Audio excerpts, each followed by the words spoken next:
to the hangar for a third time since 1 and 2 insert clip here and here have been complete and utter disasters.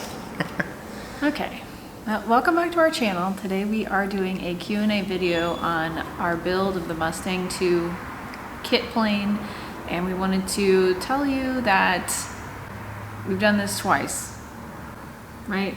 But we had a few questions on Instagram and on YouTube that we wanted to address as we're getting into build season. We're ready to hit the ground running on this. The first question we got was, why did we sell the Bonanza?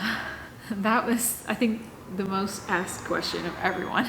We were in a great partnership with the Bonanza and just time in life with our partner. It was time for him to get out of the airplane, and while Rachel and I seriously considered buying the airplane outright, the Bonanza is a lot of airplane for a family of 2. We just wanted to go a different direction, and we've thought the kit plane would be a natural extension of the channel, maybe, since we've done the camper. It's also been something we've been talking about for a while, is like, what is our next build? Like, what is our next adventure? What do we want to do to make it completely our own? And I think that was partly why we went this direction. Okay, so why did you buy the Mustang? And it's not just the Mustang, it's a Mustang 2 kit plane, and it's not ready to fly. You can see behind us, this is the jig that's going to be primarily, we're going to do most of the building. Yeah, we wanted a challenge, and this will be a good challenge. So not only that, but there's lots of different experimental aircraft kits out there, and this one kind of fell into our laps. It was actually 3 or 4 hangars down from the Bonanza hangar where we're at now. It was a great deal. I call it my Black Friday Christmas present from Rachel, because we actually bought it, like wrote the check for the kit on Black Friday last year. And the Mustang is, well, it's not a Vans RV. We looked at Vans RVs pretty seriously. I've always liked, especially their tandem, front and back seat RV4s and RV8s. But the Bushby Mustang kits they're different. They're side by side, and you know, when you got somebody you like, I kind of like to sit, you know. But they're actually a little faster on the same horsepower than the Vans. You don't see one at every fly-in or event that you go to. You don't see a Mustang. You don't see a Mustang, no. So something I think we've always liked is to have something that like nobody else has. Like, so, you know, you can kind of see like our very somewhat rare vintage camper behind us. Like, it was kind of the beginning of our search for the rare things. We wanted something different. We wanted something that had the capability of aerobatic flight, and we wanted something that was efficient. How much did it cost? Well, we bought a full kit, and we did not buy it from the manufacturer, so we didn't pay retail price for it. But if you wanted to buy one right now, it would cost you about $30,000 for the kit, which does not include an engine, an avionics, or a propeller. But that is your basic kit to get what we have, which is called a firewall back kit. So that's everything behind the engine, again, with the exception of the avionics package, which everybody's going to customize that anyway, so it makes sense that you're not going to get that from a manufacturer. So I think that naturally leads to one of the other questions, which was, what came in your kit and what does not come in your kit? I think if you're thinking about buying a kit yourself, we've learned a few things about what you need to like prepare for. It's not everything you need in the kit. So what came in it and what did not? Our kit is a little older, so the kits that are bought today are a lot more comprehensive or ready to go than what ours are. So for example, all of the holes that you have to drill to put rivets in to hold this skin on, in the newer kits, they're already pre-drilled. We have to drill them.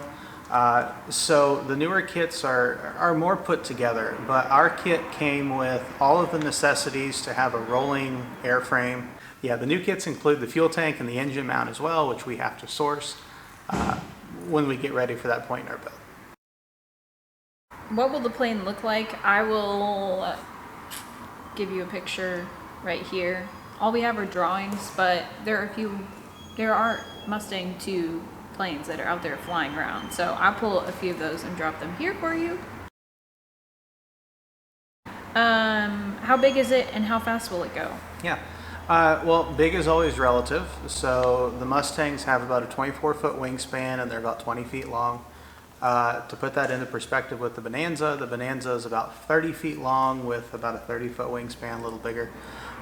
So it's smaller, but we're only occupying 2 seats instead of 6. Speed-wise, that's really what endeared us to the project. So we should cruise somewhere north of 200 knots. At least that's the hope. Whereas the Bonanza on a good day was 155 to 160 knots. So we'll get a big increase in speed. Like Florida, from where we're at in central Indiana, is 4 hours from here to Orlando. And in the Bonanza, it was 5.5 to 6.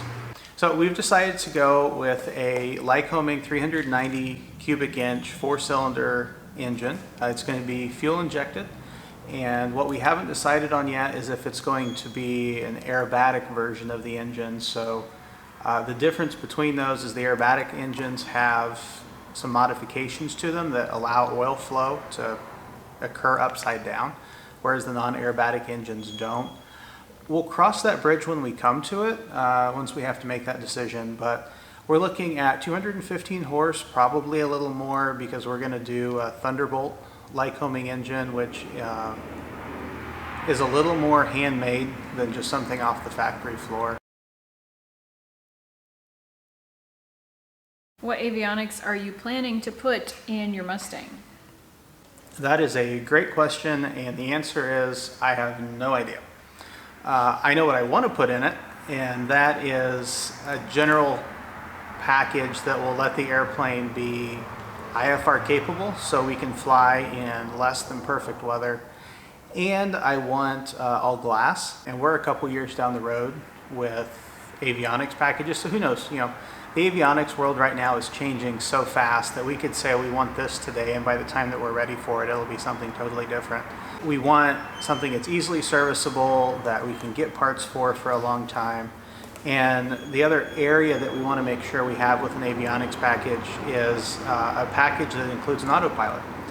The Mustang is a traveling airplane, 4 hours to Florida, so we'll make sure that we can incorporate an autopilot so we can hit a button and kind of kick back and read a book or do whatever pilots aren't supposed to do, but they do anyway when they are on long cross-country flights. What is an experimental aircraft? I think we may have mentioned this in one of our posts, that this particular plane, because it's a kit plane, is experimental, and I think there's just not a lot of knowledge out there about what that means.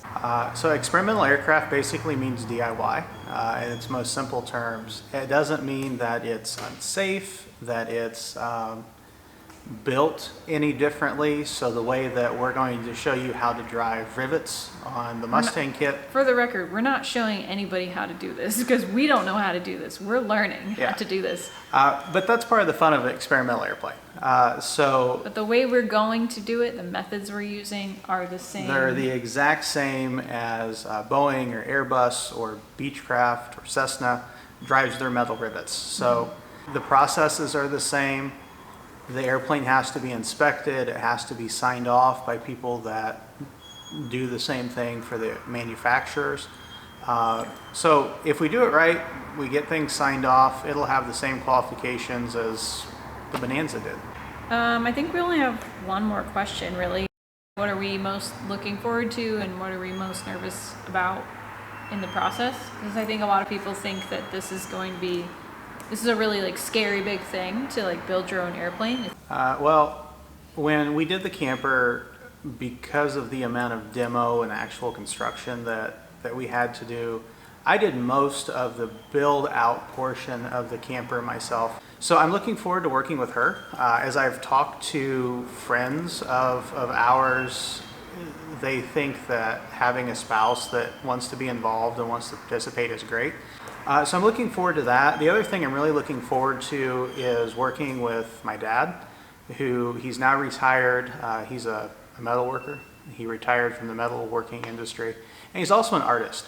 So not only am I looking forward to working with him actually building this, I'm looking forward to working with him to design the paint scheme of the airplane. So it can be another part of this build that is within our family. And he got me into aviation as a child. And so now this kind of feels, full circle where he involved me, and now I get to return the favor and involve him. So those are the things I'm looking forward to the most. What I'm a little nervous about is Rachel's not a pilot, which means that once we actually get this done, I'm the test pilot. I don't... Would you make me the test pilot if I was? Well, you can't.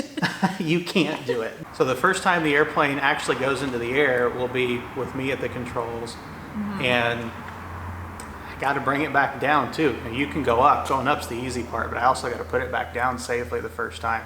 And an airplane I've basically never flown before. So I'm a little nervous about that, but I wouldn't have started down this journey if that was going to be a hindrance in the long run. Yeah, that for me is, I've told you this before, but it's not, I'm not nervous about that part. Also, you don't have to be in the airplane. I'm not the one in the airplane, but I'm not nervous about you being the person to do it, because you have always just impressed me with your skills.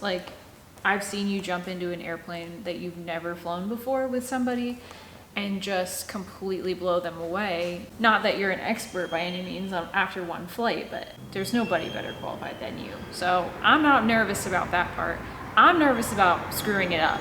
But I'm really excited for us to get back in the air. I think that's the most exciting thing for me is seeing it all come together, to see it like this in its form, basically its skeleton, and then to look and see it as one whole piece that you can tell that it's an airplane now, and to be like, we did that. This is something we put together with our skills and our time and our dedication. And we know this is going to be a long process, and so I think we're just trying to enjoy the journey. We are definitely sad that we're going to be grounded for a little while, but I think that's a really excellent motivation for us to get here and get the work done and do it right. And so we are really excited just about progress in general. And the motivation to do it right is also what will encourage us to take our time. You can, if you dedicate 24/7 every waking moment, you can get these done pretty quickly. I know stories of individuals that basically work a full-time job and get these done in 8 months to a year. Something we've heard just from friends and family is well, how long is this going to take? Are you going to join a club? Are you going to fly somebody else's airplane? How are you going to keep flying? Yes, we're going to keep flying every chance we get. We're probably not going to join a club because we want to devote all of our financial resources and time to this project. But we are anticipating that this project will take 2 to 3 years, and supply chain issues are exacerbating that timeline, drawing it out longer than we would like for it to be. So this is going to be a long project. We are still going to keep camping. We're going to be doing lots of traveling in the Phoenix behind us, and we're going to continue seeing as much of the United States as we can from our campers. So this kind of content will be interspersed throughout our videos over the next few years. So thank you so much for being with us all the way up to this point. We're really excited to share this journey with you. Really excited to hear from that community of people who have also been builders, and to inspire anybody else who might be thinking about this. So thank you so much for being here. We will see you on the next one. Bye.